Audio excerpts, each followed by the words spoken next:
Zoe, you cannot have a high tea in Australia without Lamington. It's sort of like the quintessential thing. And This is true. You can see here I've started my eggs. What I've got is 4 free-range eggs, and I've put them into my Maggi mix with the whisk attachment here. Okay. And I've added 3/4 of a cup of sugar. You know what's going to work out really well when it gets nice and fluffy like this? It's going to take the whisk attachment off. It's amazing how much air this whisk attachment gets in there. Now, I've got my bowl here, and what I'm going to do is I'll get you to hold the bowl for me, Zoe, and I'll just scrape all this off into the actual bowl. You can see 4 eggs and a little bit of sugar really gets a lot of volume, and that's all air. And that's what makes it nice and light and fluffy. Now, to continue on, we need to add some flour, because that's what holds the whole sponge cake together. You know exactly what to do, don't you? Now, what I'm going to do is I'm going to have a cup of self-raising flour in here. Oh, just a touch over, so maybe we'll have more. Okay. And then I've got 1/3 of a cup of corn flour. So that goes in there as well. And that'll help to stiffen it up and make it nice and tasty. And I've got 1/3 of a cup of boiling water here, which I've melted 25 grams of butter, because, you know, it has to have butter in it, doesn't it? And This is true. This is true. That's what makes it tasty.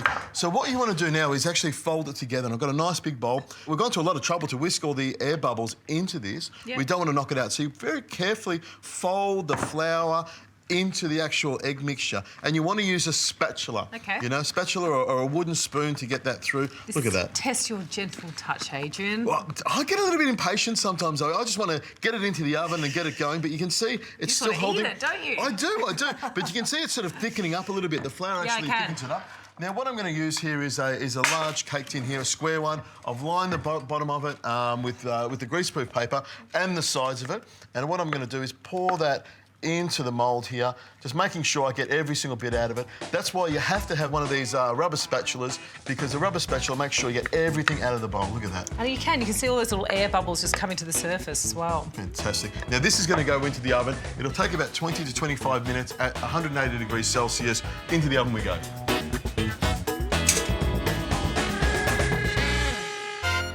OK, so we're here. Our sponge has cooled down. And you can see it's nice and thick and lots of air bubbles in there. And nice and light.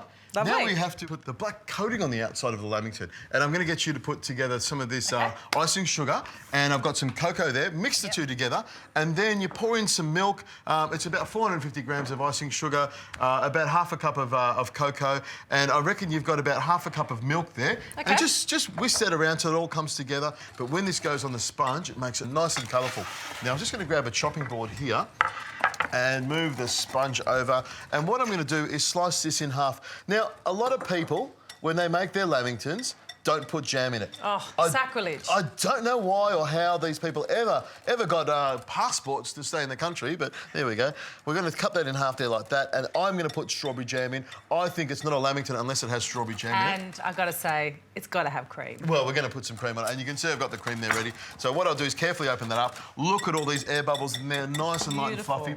I've got some strawberry jam here, and what I've done to the strawberry jam is I've adjusted it to account for adult flavours. And what that means is I've got a good shot of brandy and put it in there. If it's for the kids, don't put it in there. But if it's for the adults, for our high tea, you can put a little bit of it in there. Fair enough. And I just spoon it around. I just love a little bit of sweetness in there, and the jam is perfect. He doesn't love a little bit of sweetness. He loves a lot of sweetness, like lots and lots and lots of sweetness. I can't help it. I can't help it at all. But I'll just spread that around. And this is beautiful jam that we made beforehand. Now, what I'll do is I'll put the top on like this. Now, some people like to cut the crust off.